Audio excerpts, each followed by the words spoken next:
मैं आश्रुति वोहरा और आप देख रहे हैं नेक्स्ट 9 न्यूज। आपका बहुत बहुत स्वागत हमारे इस खास प्रोग्राम सियासी सच में।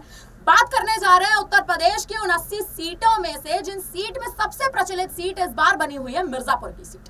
इस मिर्जापुर की सीट पे जिस सीट पर साल 2014 साल 2019 से अपना दल सोनेलाल की प्रत्याशी अनुप्रिया पटेल लगातार सांसदी पर बनी हुई है। एनडीए से वो इस बार भी चुनावी मैदान में उतरी और उनके सामने समाजवादी पार्टी के रमेश चंद्र बिंद और बात करें बहुजन समाज पार्टी की तो मनोज त्रिपाठी इस बार चुनावी मैदान में उतर रखी है। लेकिन कहीं ना कहीं मिर्जापुर की सीट लगातार चर्चा इसीलिए बनी हुई है क्योंकि जब से राजा भैया ने समर्थन दिया है और राजा भैया के कार्यकर्ताओं ने समर्थन दिया है अखिलेश यादव को और अखिलेश यादव की पार्टी को यानी समाजवादी पार्टी को, उसके बाद से ही कहीं ना कहीं मिर्जापुर के जो चुनावी समीकरण है वो बदलते नजर आ रहे हैं। हालांकि उत्तर प्रदेश में इस बार ऐसे कयास तो लगाए जा रहे हैं कि अनुप्रिया पटेल जो है वो इस बार मिर्जापुर से एक बार फिर जीत दर्ज कर सकती हैं। लेकिन नेक्स्ट 9 के आंकड़ों के अनुसार और नेक्स्ट 9 के एग्जिट पोल के आंकड़ों के अनुसार इस बार मिर्जापुर से अनुप्रिया पटेल को जीत का नहीं बल्कि हार का सामना करना पड़ सकता है और उस हार के पीछे कारण बनेंगी मायावती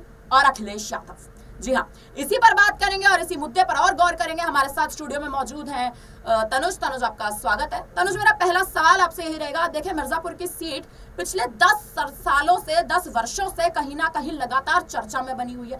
कारण यह है क्योंकि अनुप्रिया पटेल जो पहले किसी के साथ गठबंधन करने को तैयार नहीं होती थी, लेकिन 2014 के बाद से जब उन्होंने बीजेपी के साथ गठबंधन करा, एनडीए की सरकार बनाई, अपना दल सोनेलाल जिसकी सरकार आप देखें, जिस पार्टी का ना ही बसपा के साथ कभी गठबंधन मुमकिन हुआ ना ही आप देखें सपा के साथ कभी गठबंधन मुमकिन हुआ, लेकिन एनडीए के साथ गठबंधन करने के बाद कहीं ना कहीं अनुप्रिया पटेल की जो किस्मत थी वो चमकती नजर आई। लेकिन इस बार आप देखें सांसदी उनसे छीनी जा सकती है, ऐसे कयास है और एग्जिट पोल ऐसा कहते हैं। आपको क्या लगता है? जी आश्रुति, बिल्कुल। जब देखिए हमारी टीम एग्जिट पोल के लिए पहुंचती है मिर्जापुर और जब हमने जनता से बातचीत करी तो उस बातचीत में निकलकर सामने क्या आया कि इस बार अनुप्रिया पटेल के लिए ज्यादा वोट पड़ते हुए नजर नहीं आ रहे हैं और उसका कारण निकलकर ये आया, उसका कारण मायावती और अखिलेश यादव नहीं बल्कि राजा भैया निकलकर सामने आए।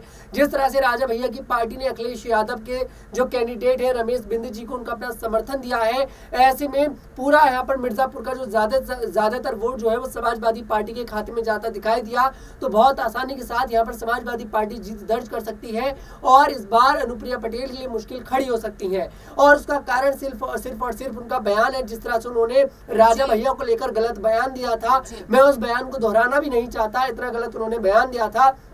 उसके बाद जिस तरह से बहुत नॉर्मल सी बात है कि राजा भैया को गुस्सा भी आएगा और कहीं ना कहीं वो इस बात पर एक्शन भी लेंगे। और एक्शन क्या लिया गया पार्टी की तरफ से कि हम भारतीय जनता पार्टी को अपना समर्थन नहीं देते हैं। राजा भैया ने अपनी पार्टी के जितने भी जो उनके कार्यकर्ता थे उनको फ्री हैंड छोड़ दिया कि आप जाकर किसी को भी अपना समर्थन दे सकते हैं। ऐसे में उनकी पार्टी के जो कार्यकर्ता थे उन्होंने समर्थन दिया रमेश बिंद के लिए जो कि समाजवादी पार्टी के कैंडिडेट है।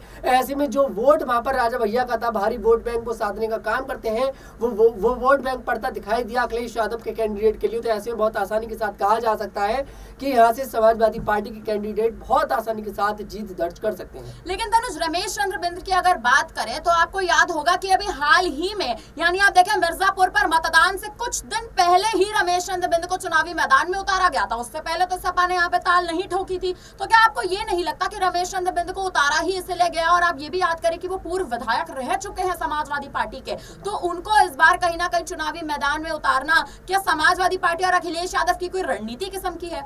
देखिए, यहाँ पर समाजवादी पार्टी का मिर्जापुर में बहुत बड़ा वर्चस्व दिखाई नहीं देता है। बात अगर 2014 और 2019 की कर ली जाए तो 2019 में काफी अच्छा वोट यहाँ पर जो कैंडिडेट थे बीएसपी को उनको पड़ता दिखाई दिया। लेकिन 2019 की मैं बात करूं तो यहाँ 2014 की अगर मैं बात करूं तो यहाँ पर समाजवादी पार्टी के जो कैंडिडेट थे उन्हें बहुत कम वोट मिला था। यहाँ पर देखिए पिक्चर बिल्कुल क्लियर है कि अखिलेश यादव का बहुत बड़ा वर्चस्व मिर्जापुर के अंदर नहीं देखा जाता है, बहुत वोट साधने का वो काम नहीं करते। लेकिन वहीं दूसरी तरफ अगर देखा जाए तो राजा भैया बहुत ज्यादा वोट साधने का काम करते हैं, बड़े नेता वहां के माने जाते हैं और काफी ज्यादा प्यार वहां की जनता उनको करती नजर आती है। ऐसे में बहुत आसानी से बात है कि जब राजा भैया की पार्टी उन्हें समर्थन देती नजर आती है, उनके कार्यकर्ता समर्थन देते नजर आते हैं, तो जीत दर्ज हो सकती है। देखिए, कहीं ना कहीं मुद्दा यह भी उठता है तनुज कि चलिए समाजवादी पार्टी ने तो अपने प्रत्याशी उतार दिया, अनुप्रिया पटेल को हराने के लिए आप देखें विपक्षी दल ने तो अपना एड़ी चोटी का जोर लगा दिया। बात बसपा की भी कर लेते हैं, मायावती ने भी यहाँ पे प्रत्याशी उतारे और आप देखें मनोज त्रिपाठी एक मुख्य चेहरा है जब हम दलितों की बात करते हैं। तो क्या आपको ऐसा लगता है कि इस बार मिर्जापुर की सीट पे मायावती वोट काटने का काम कर रही है अनुप्रिया पटेल का?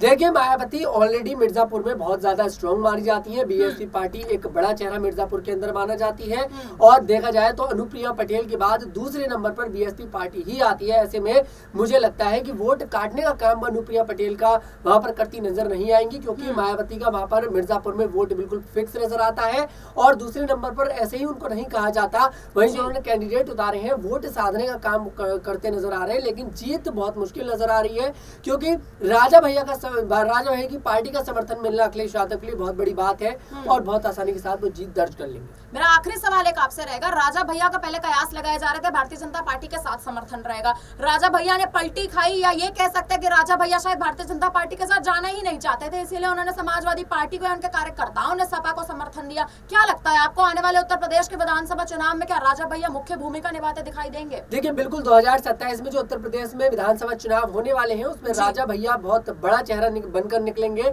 और मुख्य भूमिका निभाते नजर आएंगे। लेकिन जैसे कि आपने अपनी बात में कही कि पहले समर्थन देना चाहते थे बीजेपी पार्टी के लिए, लेकिन नहीं दिया। लेकिन ये बात देखिए सिर्फ कयासों में अच्छी लगती है, कोई औपचारिक इसकी पुष्टि नहीं हो पाई थी। मुलाकात भली देखिए राजा भैया ने जाकर अमित शाह जी से करी थी, लेकिन उसके बाद खुद ही एनडीए की जो प्रत्याशी जैसे कि अनुप्रिया पटेल वो बयान देती नजर आती है, ओपी राजभर है वो राजा भैया के अगेंस्ट बयान देते नजर आते हैं। तो इन सब बयानों के बाद थोड़ी ना समर्थन यहाँ पर राजा भैया करते नजर आएंगे। हालांकि देखिए, राजा भैया ने अभी भी कहा है कि मैं किसी पार्टी को अपना समर्थन नहीं दे रहा हूं, मैंने अपनी पार्टी के जो कार्यकर्ता है उनको बिल्कुल फ्री हैंड छोड़ दिया है कि जाकर वो किसी को भी अपना समर्थन दे सकते हैं। और वहीं दूसरी तरफ राजा भैया ये भी कह रहे हैं कि सरकार मोदी की ही आएगी। तो ऐसे में ये कहा जा सकता है कि राजा भैया ने इस बार किसी को समर्थन नहीं दिया है, सिर्फ उन्होंने अपनी पार्टी के कार्यकर्ताओं को फ्री हैंड छोड़ दिया है, वो जाकर किसी को भी समर्थन करे। और राजा भैया का समर्थन तो देखिए, अगर वो इस बात को कह रहे हैं कि मोदी की ही सरकार आएगी तो बिल्कुल तस्वीर बिल्कुल क्लियर है यहाँ पर।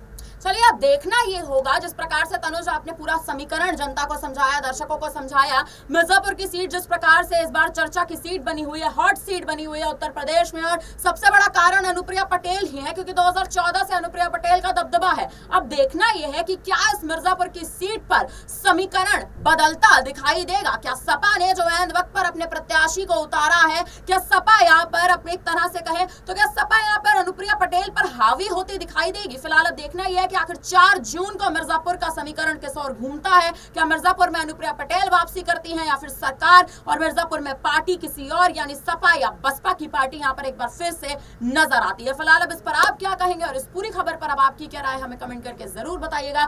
फिलहाल के लिए हम दोनों को दीजिए इजाजत, देखते रहिए नेक्स्ट 9 न्यूज। धन्यवाद।